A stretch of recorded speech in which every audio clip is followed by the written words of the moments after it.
He's a good fighter, a great fighter. I always say before I see him calling me out and want the fight and everything. I see before.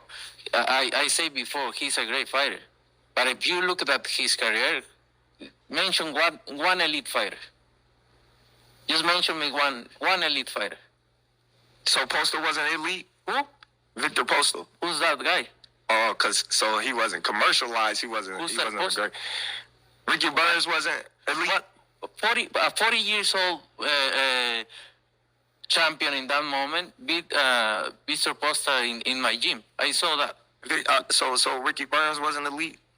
Ricky Bones doesn't elite. Okay, he's not elite. It's cool. Is there a champion? I'm going to fight another elite. There is a champions, good fighters, but elite fighters is different. So wait. I'm going to fight an elite fighter in September. Yeah. Okay. Then we're going to find out. Then we're going to find out.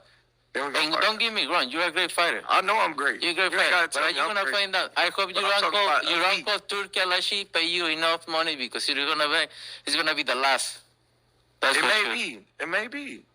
Maybe. I hope he pay you enough. But you know, after fighters fight me, they ain't never the same. So I just hope your career continue. If you look at my career, never same after me. Ooh, and there is Canelo Alvarez laying it on thick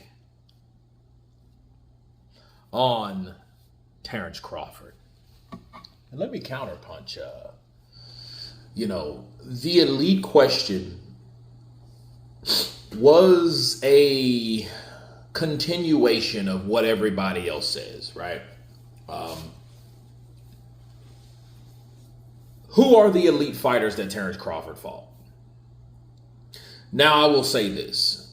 The choice of fighters that Terence used was absolute bullshit. Victor Postol, yes, he was undefeated when Terence Crawford fought him. Ricky Burns, no.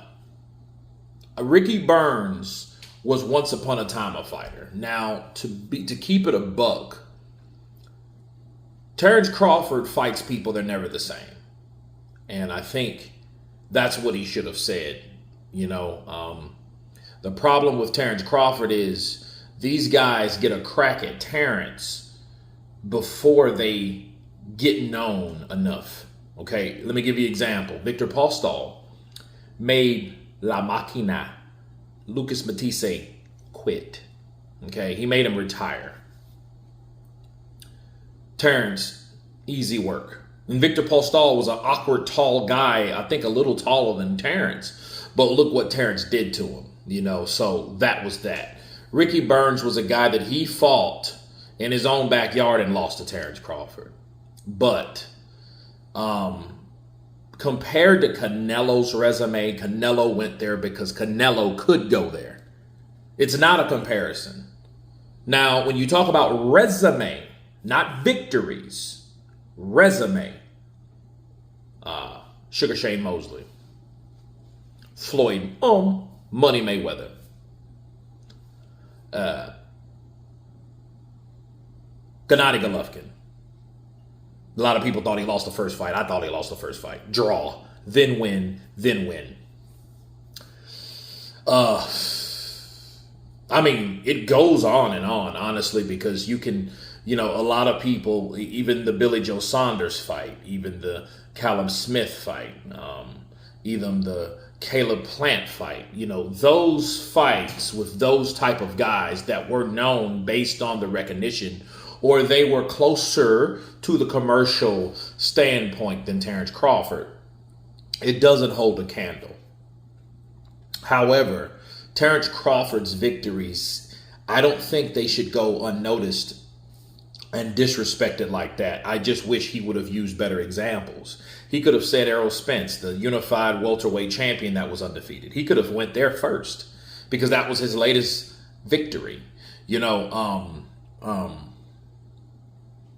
Yoriokas Gamboa had more of a reign than someone like Ricky Burns has. You see what I mean? Or Victor Postol. It's just people will bring that up when they talk about him getting hurt or him being chinny possibly. They will bring that up. But what they will do is, they will bring that up, but they won't bring up the accolades that Yoriokas Gamboa was, the golden Olympian. He whooped the Golden Olympian, the Silver Olympian. He whooped Diaz. He whooped a lot of those. He whooped everyone. And the thing is about Terence, he's not that responsive like that. He's not that responsive like that. He's not sharp when it comes to words. He's just sharp when it gets in the ring. That's why he was like, hey, maybe, And like I've told you guys, yeah, Canelo sounded real good. And by the way, Canelo's English is on fucking point. You got to keep it a buck. It's on point. Because this dude knows how to speak. He knows English. He's about 84.8% English compatible at this point. You know what I mean? And you got to take your hat off to him, because if there was an avenue that he could go down to exploit on Terence Crawford, it would be resume. But see, if I was Terence Crawford, I'm like, okay, yeah, you fought Floyd. Did you beat Floyd? You fought Bivol. Did you beat Bivol? You got wins over Lara. A lot of people thought you lost. But remember this. Remember this, people. Terence Crawford didn't bring up Canelo's past time fights or previous fights because he already said that he wouldn't do that. If you guys can remember, he was like, I'm not even going to talk about his fights. Those fights are irrelevant. You guys remember what he said. Okay. They're irrelevant now. So why would I bring them up? Okay. So he's just keeping his word. He could have went there because Canelo went there. Who has he fought? He hasn't fought anyone.